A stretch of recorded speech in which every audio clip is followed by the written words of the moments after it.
ሰላም አለይኩም ወራህመቱላሂ ወበረካቱ። እንዴት ናችሁ ቤተሰብ? እኔ ሰላም ነኝ አልሐምዱሊላህ።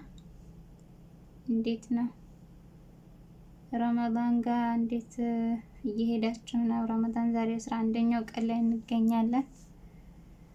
በርቱ እንበርታ፣ በዱዓ ጠንክሩ። እንግዲህ ሊያልቅ ምንም ያህል አልቀረውም። ቀኑ በጣም ነው የሚሮጠው። ወደ 11 ቀን የሆነው ራሱ አይመስልም፣ ግን ዛሬ ይሄው 11ኛው ቀን ነው እና ቪዲዮዬን እስከ መጨረሻው አዳምጡልኝ፣ ተከታተሉኝ። ቀጣይ ላይ የምለቀው ቪዲዮ በጣም ጠቃሚ ቪዲዮ ነው። እንደውም በአረብ ሀገር በተለያዩ ስደት ሀገር ላይ ያለን በጣም ይጠቅመናል፣ አዳምጡ ትላለሁኝ። ሀሳባችን ጉዟችን ለረዘመብን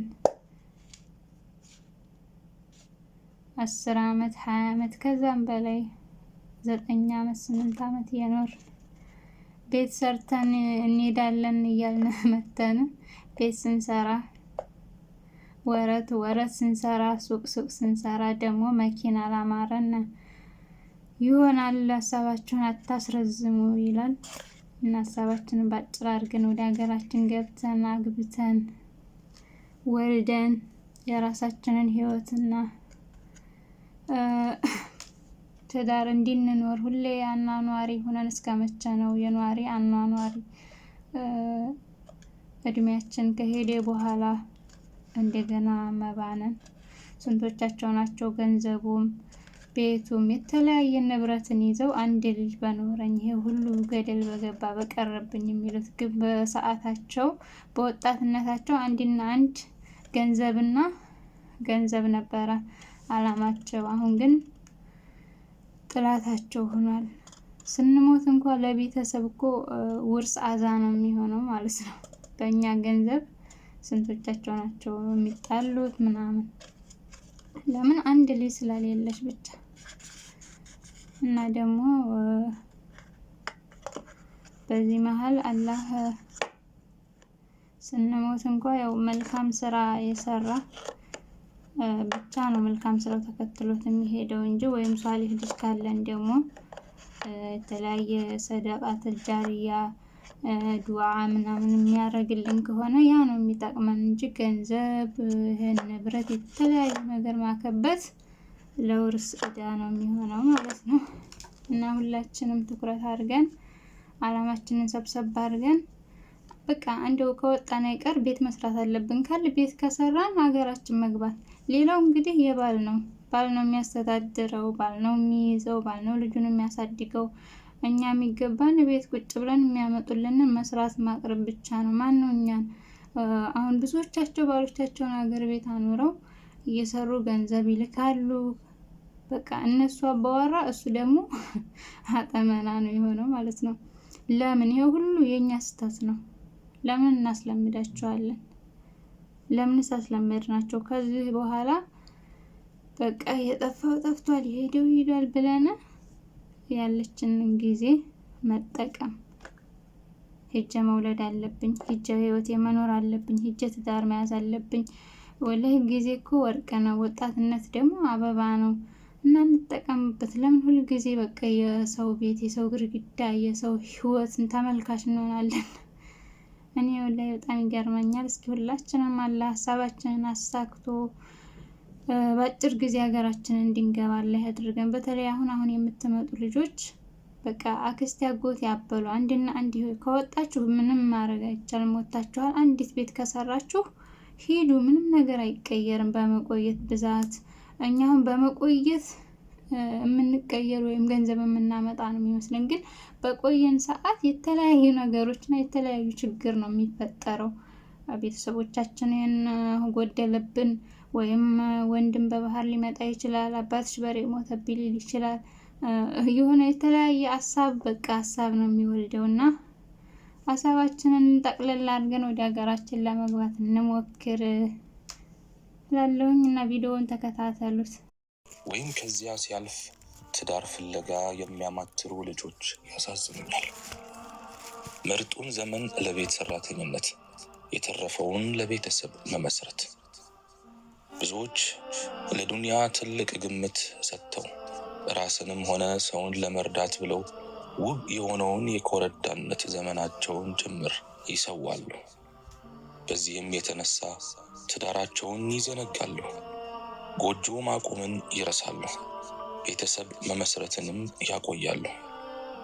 የዱንያ ጣጣዎችን ጎን ለጎን ካላስኬዱ በስተቀር ወይም ደግሞ ይበልጥ አንገብጋቢ ለሆነው ቅድሚያ ካልሰጡና መደረግ ባለበት ጊዜ ማድረግ የሚገባውን ካላደረጉና እንዲሁ ዝም ብለው እንደዋዛ አንዱን ያስቀደሙ እንደሆነ ሌላኛው ይበላሻል። ዘመን እንደሆነ ክንፍ አውጥቶ እየበረረ ነው። ጥሩ ትዳር እንደ ማንኛውም ዱንያዊ ጥቅም ሁሉ ሊለፉለት በርትተው ዱዓ ሊያደርጉና ሊጓጉለት የሚገባ ነገር ነው። መዘግየት አለበት ተብሎ እንደ ቀላል ነገር መታየት የለበትም። ገንዘብ ዘግይቶም ሊገኝ ይችላል። ትዳር ግን በዘገየ ቁጥር የመገኘቱ ሁኔታ እየሳሳ ነው የሚሄደው። ቢገኝ እንኳ የደከመ ወይ ያረጀ ወይ ጥራቱ የወረደ ውበቱ የፈዘዘ ነው የሚሆነው። አንዳንዴ ይህን መቀበል ሞት ይመስላል። አንድ የማይታየን ነገር ቢኖር ሰው ከፍ እያለ ሲሄድ እንደ ማንኛውም ፍጡር ሁሉ እያረጀና እየደበዘዘ እንደሚሄድ ነው። ገና አዲስ እንደገባ በዚህ ዋጋ አልሸጥም ብሎ ዕቃውን ያዋደደ ነጋዴ በጊዜ ሂደት ዋጋውን መቀነሱ አይቀርም። እኛም ዕቃ እኮ ነን። ዱንያ ገበያ ናት። ማለዳና ምሽት፣ አፍላና የከረመ፣ ትኩስና ቀዝቃዛ አላት። እነኚህ ሁሉ ግን ዋጋቸው እኩል አይደለም። ስንት ነው ስትባል በተገኘው በተሰጠው ባለው የሆነው ይሁን ከማለትህ በፊት የዱንያ ገበያ ትኩስ እያለች ተጠቀምበት። ካልሆነ በተገኘው የምትደራደርበት ዘመን ይመጣልና መቀበሉ ለሚከብደው ለዚያ አሳማሚ ኪሳራ በደንብ ተዘጋጅ። በርካታ እህቶች በተለይም በአረቡ ዓለም በስራ ላይ ለበርካታ ዓመታት ተሰማርተው ሌት ተቀን እየለፉ መቼ ይሆን የማርፈው ይላሉ። ይህ የብዙ እህቶች ጥያቄ ነው። እረፍት ስንል በሀገር ሊሆን ይችላል። እረፍት በትዳር ሊሆን ይችላል። እረፍት በሐሳብ ሊሆን ይችላል። እረፍት በልጅ ሊሆን ይችላል። እረፍት ዓላማን ከግብ በማድረስ ሊሆን ይችላል። እረፍት ሰዎችን በማስደሰትና በሌላ ሊሆን ይችላል። በተለይ ባህር ማዶ ያሉት እህቶቻችን ጉዳይ ያሳስበኛል ስላችሁ አንጀት መግባት አይደለም። አንዳንድ ጊዜ እንዲሁ ዝም ብዬ ቁጭ ብዬ ስለ አንዲት ነፍስ አስባለሁ። ወዲያውም ሩቅ አሻግሬ አስባለሁ።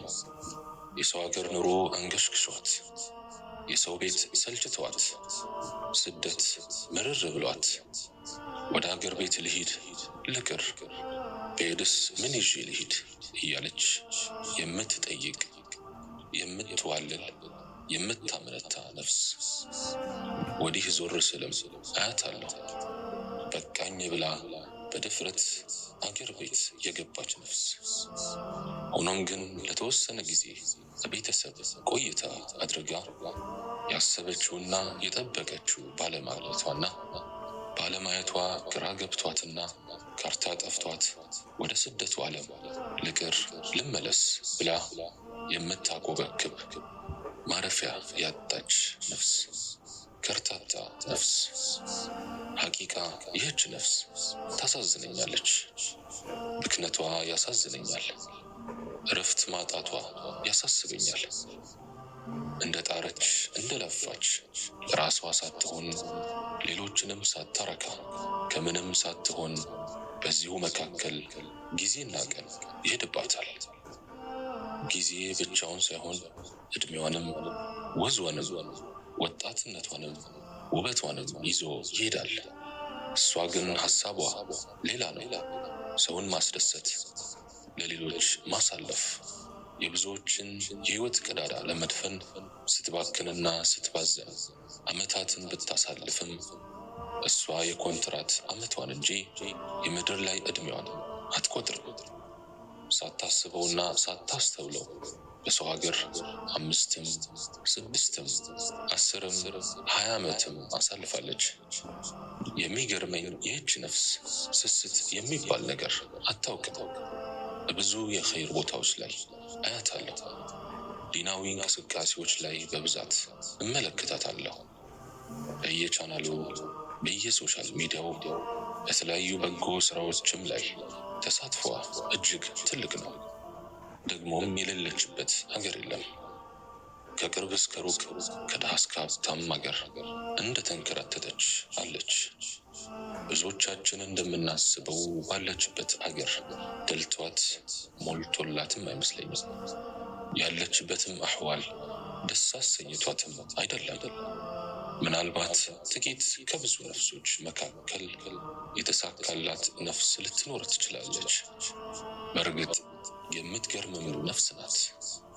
ዱንያም ሆነ መንፈሳዊ ህይወቷም ያለረካት ነፍስ፣ ከራሷ ቀንሳ እናት አባቷን ለማርካት እንቅልፍ የምታጣ ነፍስ፣ የወንድም እህቶቿን ቀዳዳ ለመሸፈን ሌት ተቀን የምትታትር ነፍስ፣ የችግር ቀዳዳዎች ብዛት ካላት አቅም በላይ የሆነባት ነፍስ፣ ለመልበስም ለመጉረስም ጊዜ ያጣች ነፍስ፣ ወደ አገር ቤት የምትልከው ሳንቲም ወንዝ የወረደች ጨው የሆነባት ነፍስ፣ ለሌሎች መቆምና መኖር ስትል የገዛ ራሷን፣ ትዳሯን፣ ልጅነቷን፣ ወጣትነቷን የረሳች ነፍስ፣ ያማራትን እንዳማራት እያየች የምታልፍ ነፍስ፣ ለባዳም ለዘመድም እንዳሰበች እንደተጨነቀች አልሞላልሽ ያላት የምትዋትት የምትቃትት ነፍስ፣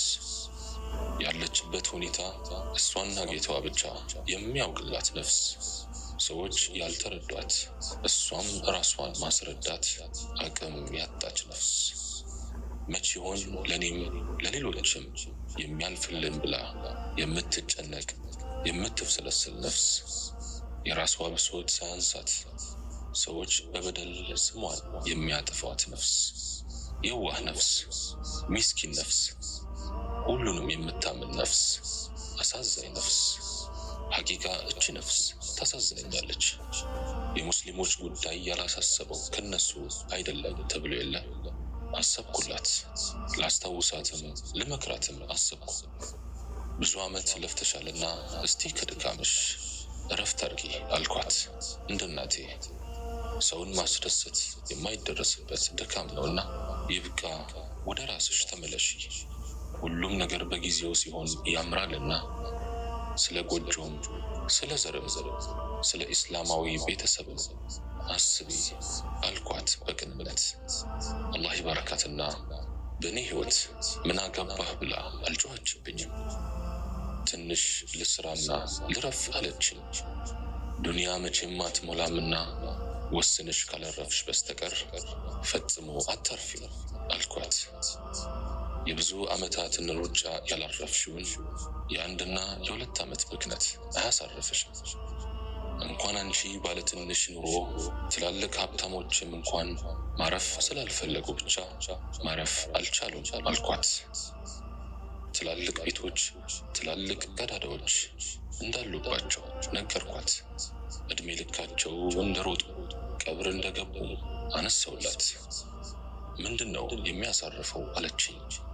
ይመስለኛል እንጂ ገንዘብ አያሳርፍም፣ ንግድ አያሳርፍም፣ ጥሩ ገበያ አያሳርፍም፣ ጥሩ ፍራሽ አያሳርፍም፣ ቆንጆ ቤትም አያሳርፍም፣ ታዋቂ ሰውም ማወቅም አያሳርፍም፣ ትልቅ ሰውም መተዋወቅም አያሳርፍም፣ ትልቅ ድርጅት መስራትም አያሳርፍም።